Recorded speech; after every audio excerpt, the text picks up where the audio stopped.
I'm going to make just a couple brief comments on our speakers tonight, and then open it up for questions. With Dr. Leroy Frazier, I really enjoyed your discussion of particularly the freedom struggle throughout the 20th century and this idea of this new black freedom struggle, because that's something that the African American community and like-minded people across the United States have been having a really tough time thinking about, working through since the end of the 1960s of where do we go from here? It's one thing to take away the segregated lunch counters and buses and white and colored water fountains.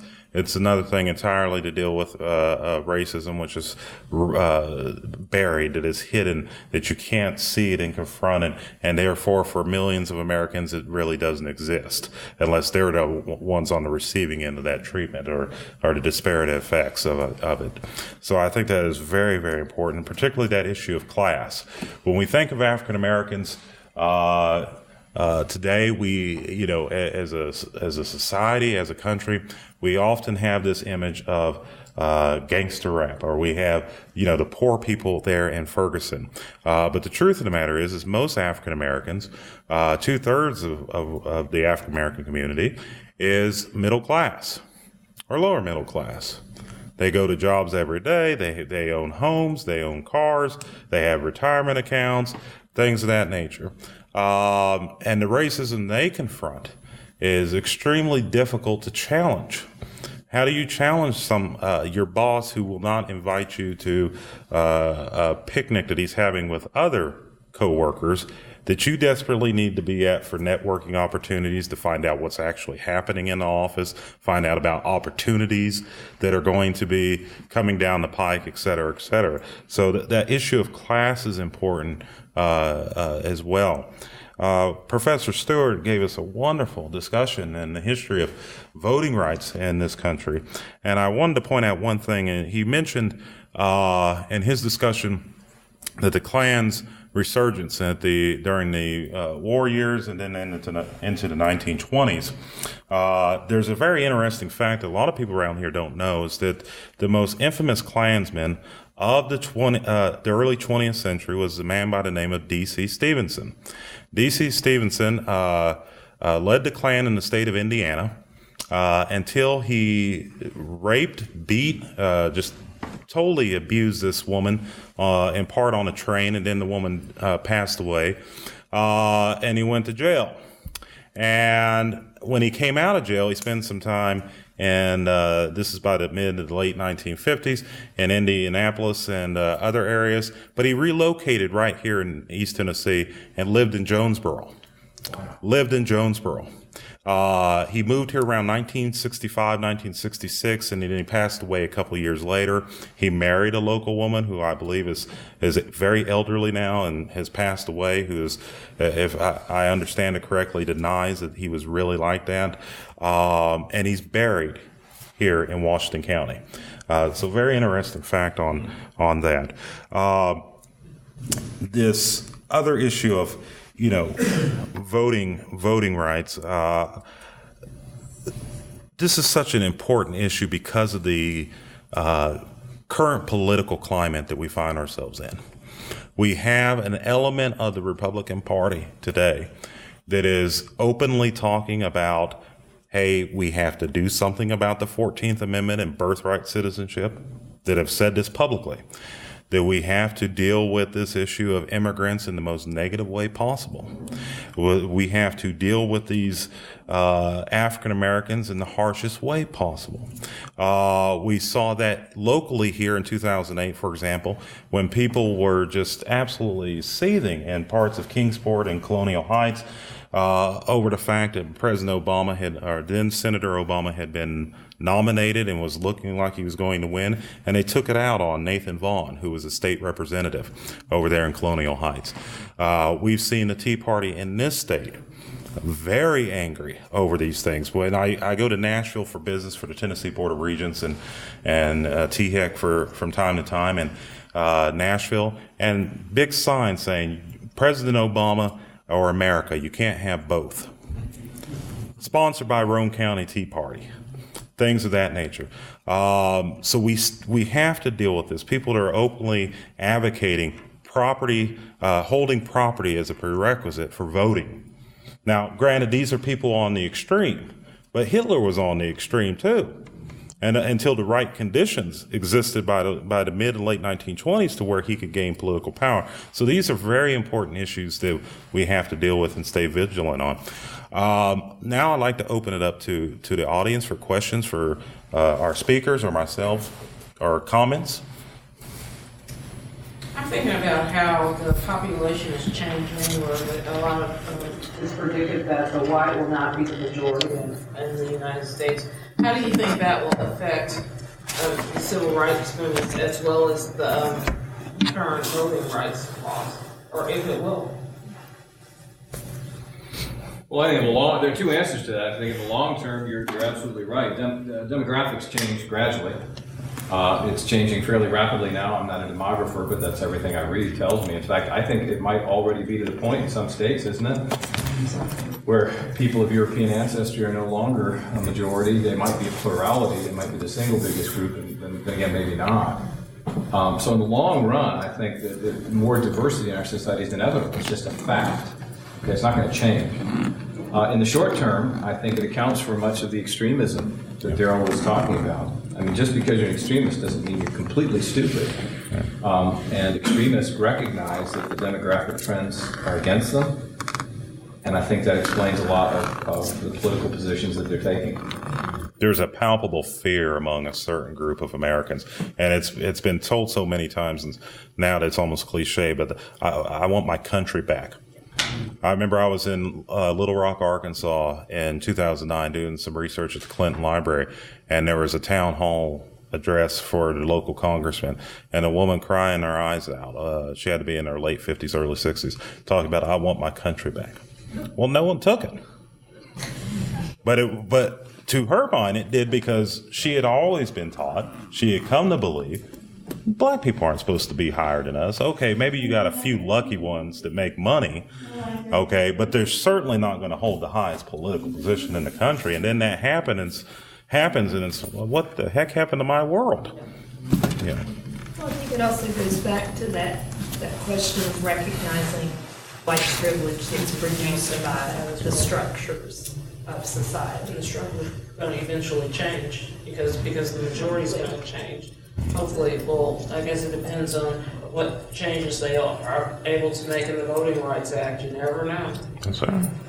I just wanted to go back to the comments that you made about the area that we live in socially, and just knowing that these things do exist. As a younger African American coming up in the society that's already oppressing us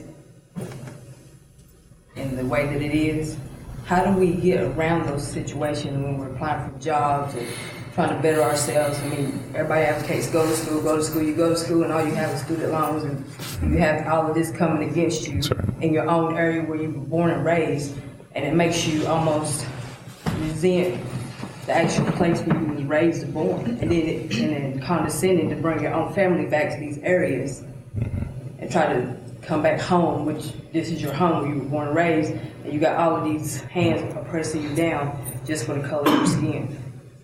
It is very hard in parts of this area. There's no doubt about it. Ironically, however, civil rights associated groups has ranked this area as one of the best in the country in terms of African American retirees because of the lack of open racism. But I'm getting to that. But it's a difficult thing if you are a young African American person in this area, especially once you get outside of the Johnson City or Kingsport proper or Bristol proper, and you get into the counties, including here in Washington County. It is very, very difficult. I will say this. I have come up against some of that, quite a bit of it. I still face it, including on the campus of East Tennessee State University. But I have been pleasantly surprised by how many white Johnson Cityans, Northeast Tennessee residents, are actually quite sympathetic and willing to help, and they're scared to do it in a lot of cases because of friends, because of coworkers. So they'll do it on the side. They'll do it, quietly. They'll slip you a note, things of that nature, because of the political climate up here. I think greater interaction helps break some of the stuff up. When I was a student at East Tennessee State back in the 90s, I remember people saying to me, well, you're not anything I expected you to be. I said, what do you mean by that? And they would dance around it. And then finally I tried to break the tension and say, is my pants supposed to be down a few inches lower? Am I supposed to, use some horrible, language or something? Will that make you feel better? That type of thing. And it was a way to break the ice with them. But they're out there, and I was very encouraged as a professor and as a resident of this city to see all the younger students at ETSU. These people are in their teens and in their early 20s who are at least willing to open up a little bit.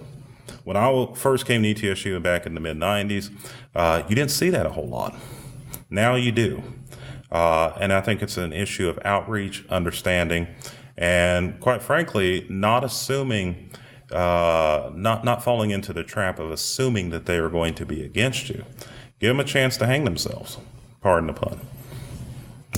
You might be surprised by It's it. almost like where I was when I was going to high school. Our graduation rate prior to my graduation year was low. I mean, really low. And we had counselors and everybody encouraged, so everyone graduated. Most of my classmates went to school and to other states, and they never came back to Tennessee because of these reasons. Like all of my classmates, and they'll even tell you that's why we never came back. There was no opportunities for us to come back. That's right. And it's really sad to think that that's your home and you come back. And like I went away to college also, but I did come back. And when I was away in college, in the bigger cities like where I was at in Richmond, the job opportunities, I've never had a job fall into my lap until I moved to these two cities. So like here I have to fight, struggle, prove myself over and over and over and over just to get any type of job other than breaking my back. And I'm not working hard, I'm trying to work smart. So No, I understand. It is a big issue. it's just really sad especially when you're raising your kids.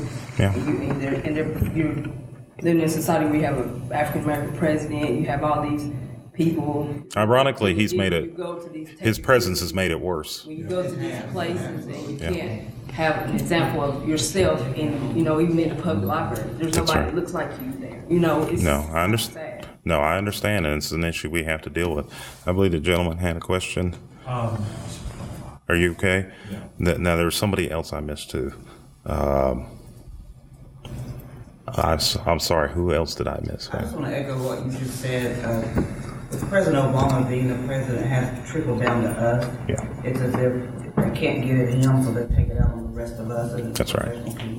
I call it Obama backlash. That's right. Yeah, that's really striking to me. And I think that that's a real parallel to what we were talking about a few minutes ago.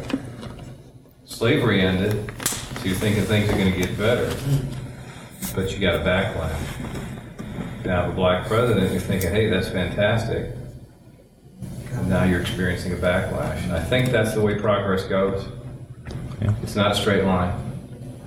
It's up, down. You hope that the line is basically upward. Hopefully it won't take 90 years this time.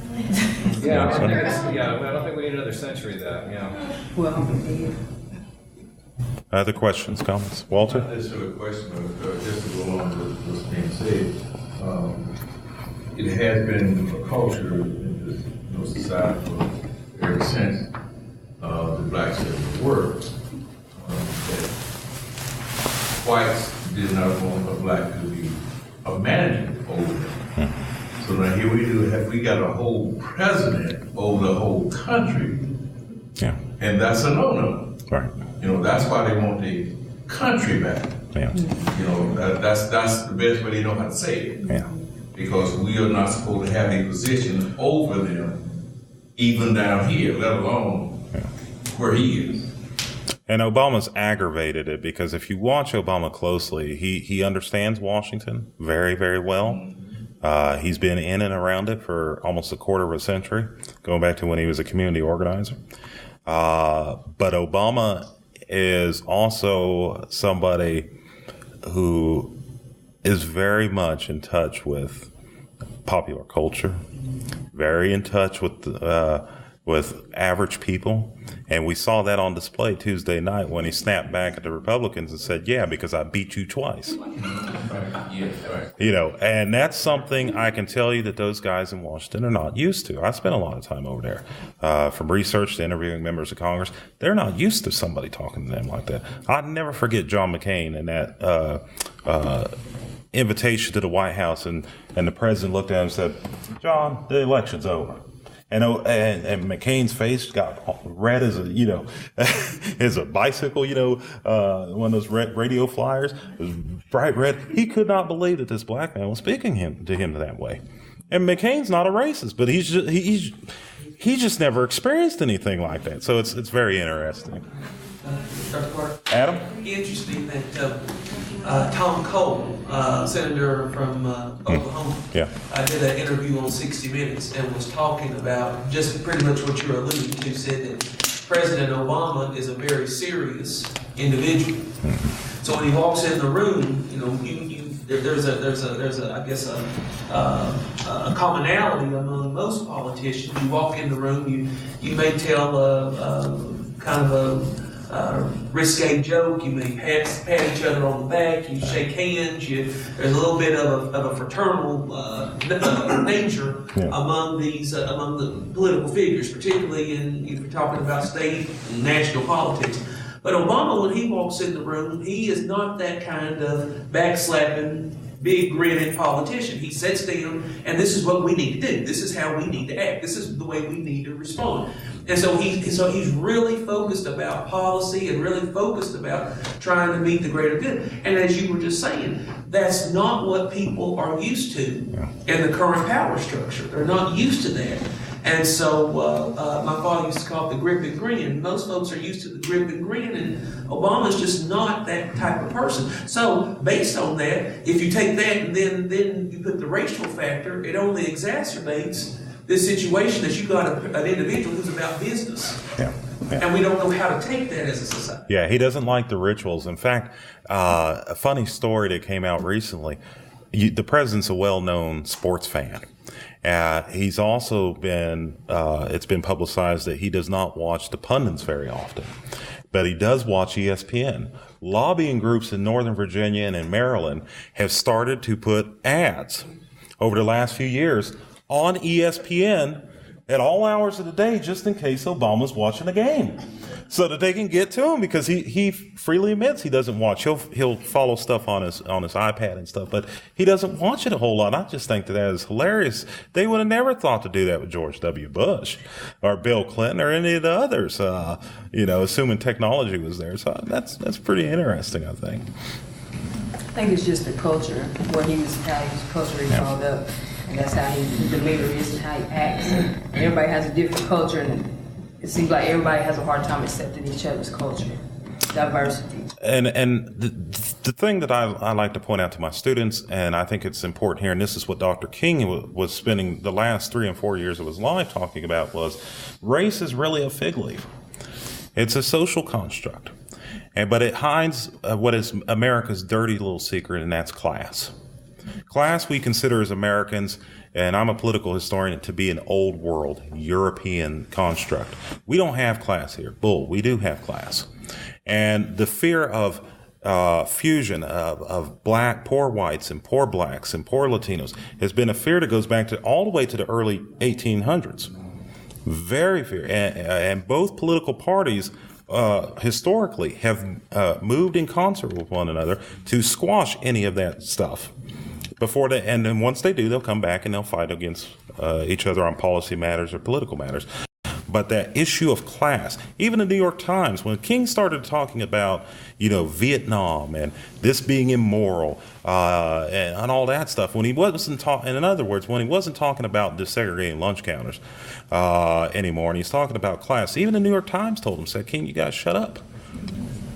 That's when he became a real threat, because segregation, or bringing down segregation, doesn't cost you anything. White America didn't pay anything for ending it. But it costs money when you talk about opportunity, class, upper mobility, things of that nature. Well, correct me if I'm wrong, Daryl, but when Dr. King was assassinated, wasn't he in town to help with the garbage man strike? That's right. With the sanitation workers in Exactly. Memphis. That was about class. That's right. It was right before the Poor People's March on Washington. That's right. That had been formed. Walter? Well, and that- Sorry. No, Jill, go ahead. But that's precisely kind of the terms in which Ted Allen and Mhm. Noah Naughton, the ones, the socialists who I mentioned, who represented sort of that more radical insight into the issue of structure. That's precisely the terms in which they put it. The problem is that the white worker has to throw off white supremacy and recognize That's right. that what unites is class, right? Not these figments of race. That's right, because we all have the same needs. We need food, we need shelter, we need employment, we need love, we need protection from violence and bad things, right? We all need those things. As a white supremacist, if you have that luxury and live a lifestyle, why would you want to give it up? Power concedes nothing, right? Why would Well, that's precisely why, they were trying to sort of make the argument, okay, look, if we look beyond all this to class, right, we can recognize this supreme contract that's been made politically to, in essence, divide and conquer. And then when you talk about class, you can also talk about income level. There are multi-ethnic groups, or groups of various groups that make a whole lot of money. So if you look at it from that perspective, there's another polarization between the groups of people. And most notably, what it used to be called the model minority, Asians, right? Asians. That's what they used to call them. And it's astounding the racism directed towards them. I saw that, over the years with a particular faculty member, an Asian faculty member in the College of Arts and Sciences, who was almost run out by his faculty when he became chair, because they just could not stand that this Chinese man was their boss. But all I think is it's an understandable perspective. If you're at the top, why do you want to make room for anybody else? Why do you want equality when you're living a life of Rowley or whatever it is, or whatever? I'm from Kansas. The corn. What is it? You're tied on the hog or corn or whatever. Why would you want to give it up? I don't necessarily agree with that philosophy, especially in African American. But why would they want to make that sacrifice? Because it's the right thing to do. How many people really spend time worrying about what's the right thing to do? But it's not about what the right thing to do as much as it is about what is the most practical thing to do. The key central tenet of 20th century liberalism is not let's do for others. It is if we don't do this, we face the mob. Yes. But I'm thinking, and I don't want to come across that you got me on video. I'm thinking that as the generations, as people grow and the older generations die out, I'm hoping that a different philosophy will be adopted by all.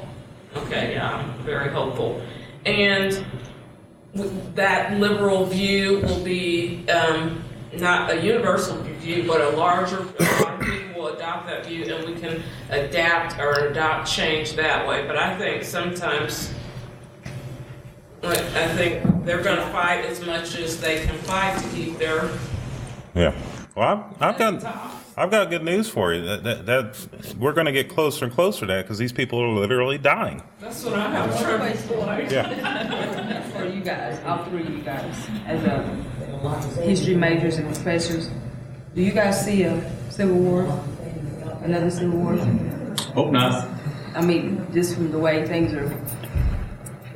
Not from race issues. I'm just. It'll be a part of it, but not from race issues. The poor, I think it'd be the class war. Civil war. I didn't say racial war, not just a civil war itself. Well, maybe. I don't know what it'd be. When these Tea Party people realize that they've been used, maybe.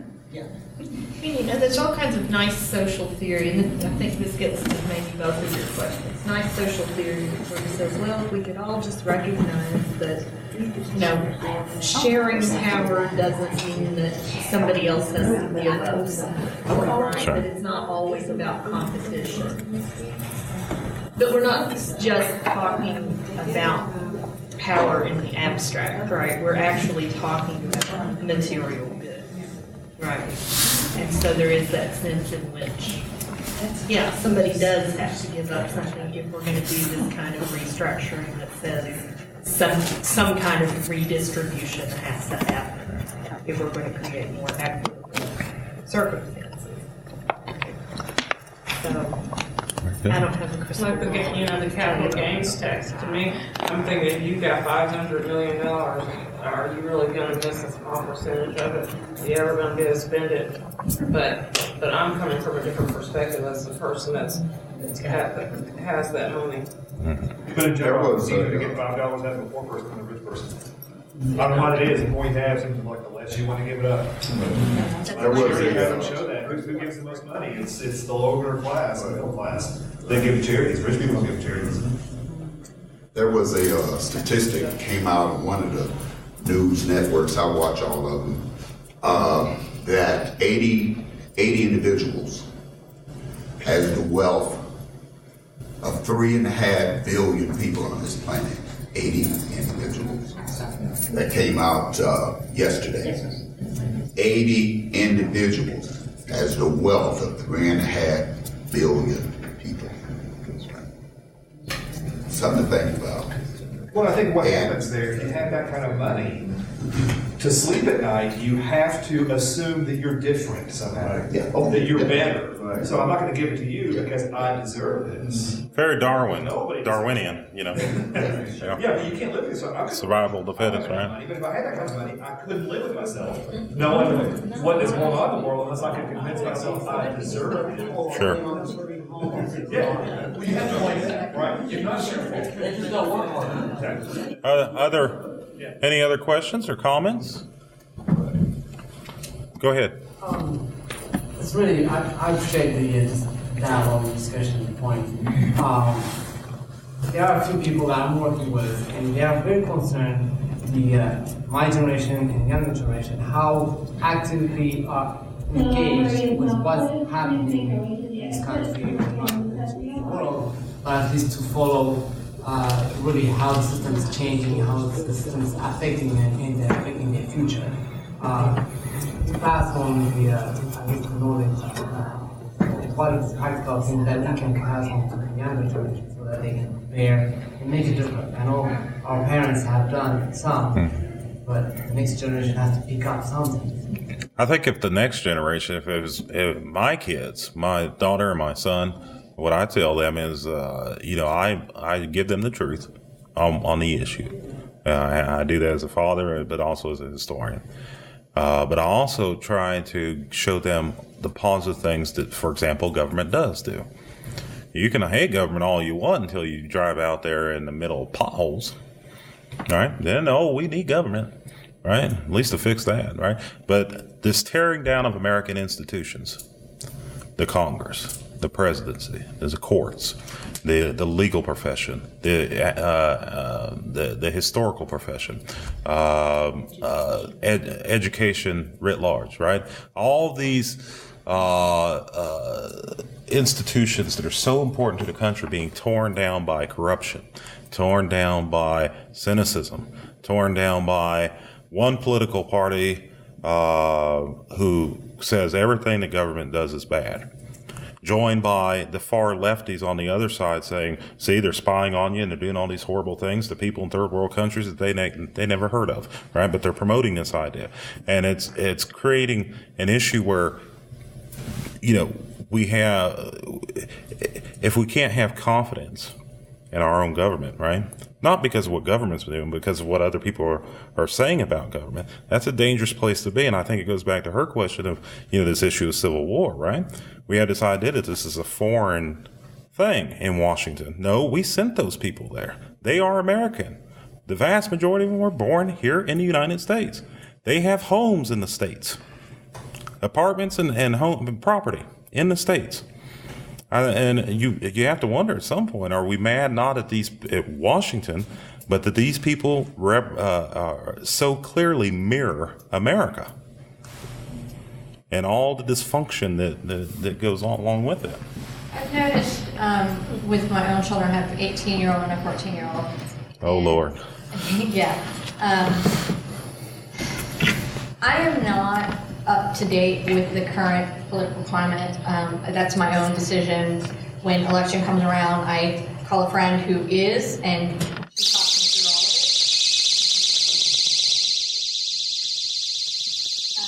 of it. But I've noticed to do that. I've noticed with my children, when they're on Facebook, they get their feed flooded by all this misinformation by their friends who really don't care, and they say, oh, well, Obama is this negative whatever, and they post this, and so my kids read it and they're like, oh, well, Mom, Obama is blah blah blah. I mean, how do we, especially people like me who aren't politically up to date, without being bombarding ourselves with all the information, how do we keep our kids? Take away this. My kids don't have a phone. Okay, take away their computer. You discern what's accurate. Discernment, exactly. That's accurate. I agree with that one. As a parent myself, I find it important to educate myself in order to educate my kids. Because if you don't do it, then somebody else is going to do it. And you're just basically leaving it in somebody else's hands to do it. And you have to take it responsibility.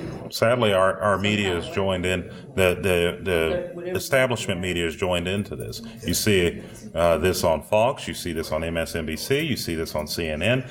People, and they'll say, we've got this expert from so-and-so. No, they don't. They got somebody spilling propaganda, one way or another, liberal or conservative. Well, that's one of the things that in my conversation with Ashley, she mentioned that technology is sort of this fantastic boon to contemporary activism, in that it enables much more rapid communication between people. It allows you to get the word out in much broader ways than has ever been possible before. But the flip side of that is precisely, that kind of flooding of the communication networks with misinformation, with sort of inflammatory things that become real hindrances to actually accomplishing things, to getting things done, to making a difference. And that's why I think it outweighs its benefits. For example, with journalists, print journalists. What used to happen with print journalists in this country was number one, newspapers had sometimes 2 editions a day. But more importantly, they usually had significant blocks of the day to go, say, to Capitol Hill and watch the House Judiciary Committee meet and look at the issues, talk to members of the committee, talk to the staff of the committee. Now what they do is they literally sit there with a laptop, if they go to the committee hearing at all, and they're typing their story as testimony is being given. Professor Harris may be asked to give something in an area of his expertise, civil rights, environmental. He had worked with the Corps of Engineers early on in his career. And if it was today, they would be literally sitting there saying, this attorney, blah, blah, blah, blah, blah, blah. And they're not even digesting it. They're not even thinking about it. They're spilling it out there. And you combine that with the voracious appetite of news management, corporate management for profits, ratings, exposure, things of that nature, it really becomes a bad situation. So I know Ashley, and I disagree with her on the positive effects because the negative is so huge. It's just amazing. I've had to correct my daughter countless times. She's 13, help me. Because she comes home with stuff. Like, she came home with some issue of JFK killed Marilyn Monroe. So where'd you get that? Well, I saw it on Twitter. She believed it. I said, no, honey, that did not happen. You know. But the flow of information is not going to go away. So I think you have to teach your kids to be discerning. That's right. You've got to look for other sources. You've got to find other things because you can't put the genie back in the bottle. That is the true. internet is here, and we're going to be bombarded with all these crazy bits of information. So you have to have self-defense to not police things. My suggestion is, and maybe because I'm an academic, but find the person at your local university, community college, law school, whatever, okay, high school, maybe, and ask their opinion. Go to reputable sites. If you go to the Congressional Record, it's pretty dry reading, but you can get some good information out of there. That's, for example, committee hearings. That's how we found out how many of these black operators there were, getting government contracts in Iraq. Because journals were, investigative journals were able to piece it together over time. So official sites are good. If you're going to IHateObama.com, you're probably not getting something good. So if we can teach those types of things of how to judiciously and discriminatively look at, information and teach our kids that, it'd be a great benefit. On the other hand, some of that stuff is just funny. I look at some of that stuff just because it's, I'm bored and, I want to see how bad it really is. You know how people are attracted to watching a train wreck? I think it's also important that you have discernment. If you're liberal, for example, then you have to be as discerning of the liberal media as you are from the conservative, because it's too easy to get the Me Too mentality. When Bush was in office, people would say, Bush burned down a church somewhere. Oh yeah, that's because he's bad. Well, no, you have to use the same discernment no matter what the source is to try to get it the truth. Well, see, that's the other problem with America today is that we have the social science data that back it up, is that, and one scholar called it bowling alone, is that we've all got ourselves into our individual groups, right, of like-minded individuals. If you're conservative and think Obama's Satan, go to Fox News. If you hate if you hate capitalists and you hate oil people and all that kind of stuff, go watch MSNBC, right? And you have the same thing online. And this includes all the way up into the professions. I see this in the historical profession all the time, where you'll see like-minded historians who view the same incident the same way coming together. So we get ourselves in these little blocks that you wouldn't have had 50 years ago, because you would have been forced, because of the times, to explore other ideas. Well, part of what we've done is gutted the FCC. Yeah. There is no provision any longer for having to give equal airtime to alternative perspectives. The fairness doctrine. That was something we took for granted when my generation was growing up, right? But we started dismantling that in something like 1980? 1987 or so. Does that sound right, Stuart? Around 1987? I wish I could say, but I don't know for sure. I'm almost positive it was during the Reagan presidency. That's what led to the rise of Rush Limbaugh. Seriously. Well, just a lack of journalists. I mean, Fox would defend themselves if they're not journalists, they're entertainers. Well, if you have a suit and you're on a news channel, I think there's a presumption you're a journalist. They defend labeling if nothing else. Yeah. I'm not a journalist. I'm some moron on the street. There were also moments in the 80s when that started to be an issue. Remember the whole business about some news channel recreated a Chevy gas tank blowing up and presented it as if it was actual news. I think, and the ruling was made, that's okay, it was for entertainment purposes. I think now the number one thing constitutionally that is in the forefront is freedom of speech. That's what really all these news shows are. And if they be proved wrong or they say something and somebody comes back with an issue about, that was my freedom of speech. And they fall on that every time. So what is the legal definition of freedom of speech? Well, we're already 15 minutes over. We could stay here till 10 or 11 and we could talk about freedom of speech now if we want. Well, okay, maybe 9 o'clock. You're talking about, going off this. This is something I have a great concern with. There's the Fourth Amendment. Will we ever get it back? That's a tough question. The court has been very pro-police in a lot of cases of late. Now, they haven't completely given up on the Fourth Amendment, but they've been pretty pro-police in a lot of cases, haven't they? Yeah. Mm-hmm. I don't mean to set the police against the people on either side, but police are special. My brother's a cop. Mm-hmm. I love cops. Cops protect us. They're good people, the vast majority, and they're doing very dangerous work. But when you give anybody a badge and a gun, that person has an enormous amount of power. That's why we have a Fourth Amendment. And we're always going to debate whether we're drawing the balance correctly or not. And there are a lot of people who think maybe it's gone a little too far one way these days. Especially the militarization of municipalities, I guess. That's a big issue. It's a big issue. I don't know that that's necessarily a constitutional issue, but a lot of people are very, very concerned when all of a sudden the police start looking like they are agents from Blackwater, rather than your friendly local officer Bill. I think that is troubling. It's like putting the genie back in the bottle. They put the uniforms on, they can take them off. They put those flak vests on, they can take them off. They dress all in black, well, they can go back to their old blue uniforms. I mean, anything human beings can do, well, almost anything, they can undo. Well, and there has been talk of returning to the concept of community policing, right? Which was actually something that did have a lot of discussion points in the Black Power movement, right? What is the role of the police within the community? It's not to be that kind of top-down authority, right? Now, whether we'll actually do that.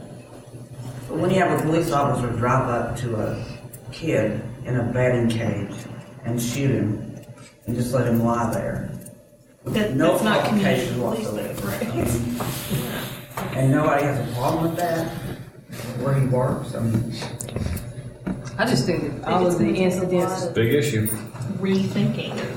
I think the incidences that are on the news now with the police are just incidences that are happen to be on the news now because of internet and technology we're living in now. This is not nothing new. This I'm not saying that nobody's oblivious to it. I'm just saying that it's not new to us, but it's new news to the United States. I think They it's act like angry now. it's not We're new. just going to sit back and watch It's it. just scary as a parent having kids because my son's this tall and this big and he's riding his skateboard and I'm sitting on the porch watching and the police comes up and he's going towards my son saying something. I'm like, excuse me, what do you want? He was just ignoring me completely, totally.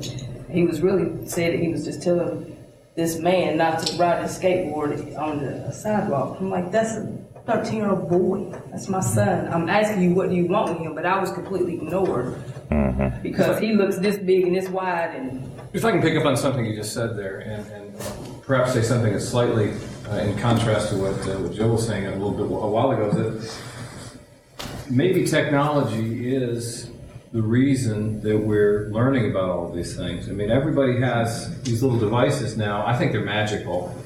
You can put movies on this. I mean, come on, seriously, it's ridiculous. You can take pictures with this little thing in your cell phone. Well, guess what? There are lots and lots of people taking lots and lots of pictures and making lots and lots of recordings. This stuff is not new. This stuff's been going on for a long, long time, but now all of a sudden it's on television. And that's painful. And it's upsetting, and those pictures are horrific. But I'm glad they're there. Okay, I think we have to look reality square in the face, and we have to start asking these hard questions. That's how change happens. Okay, so I think ultimately that's one good thing about technology is that bad actors and a few police officers, just like human beings in any walk of life, are the bad apples. They can't hide quite as well anymore. This movement toward having body cameras, it's not going to solve everything, and there are going to be issues with it. But quite honestly, it's probably a good thing, so that it's no longer he said, she said, he said. There's the video record. Let's see what was happening at this time. And then most police officers, I think, are going to do just fine.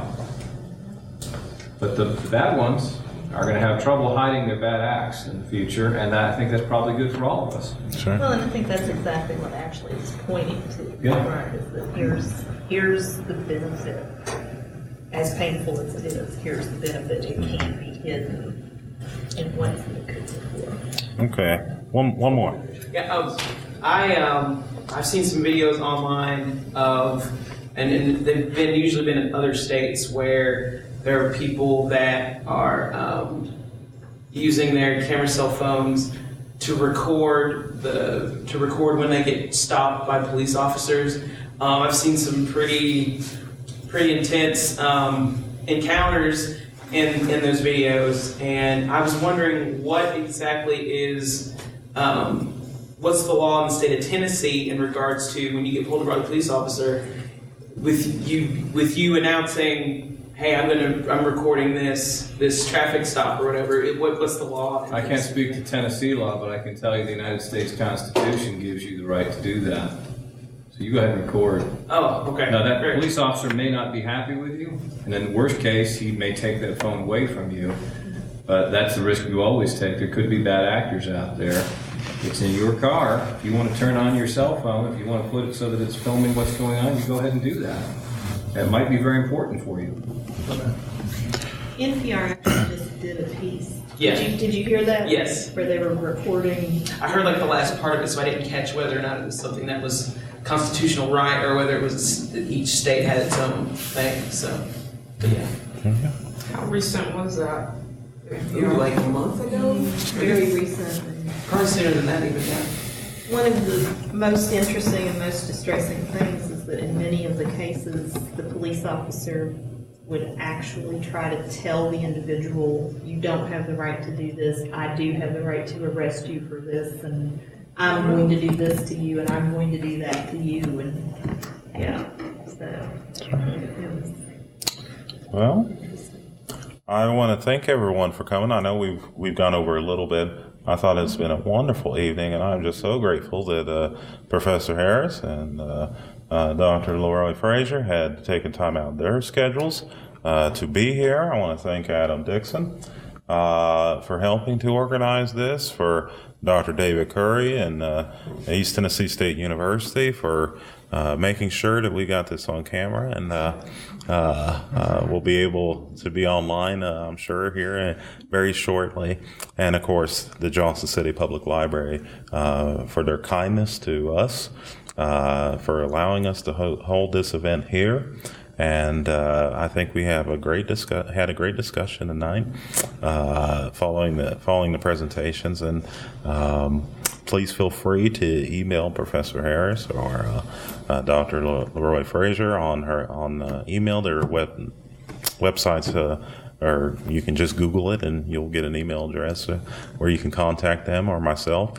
I have old-fashioned business cards up here too, if you'd like one. And please feel free to contact me at any time at East Tennessee State. But thank you, everybody, for being here, and I hope you have a wonderful night, and please be safe as you leave.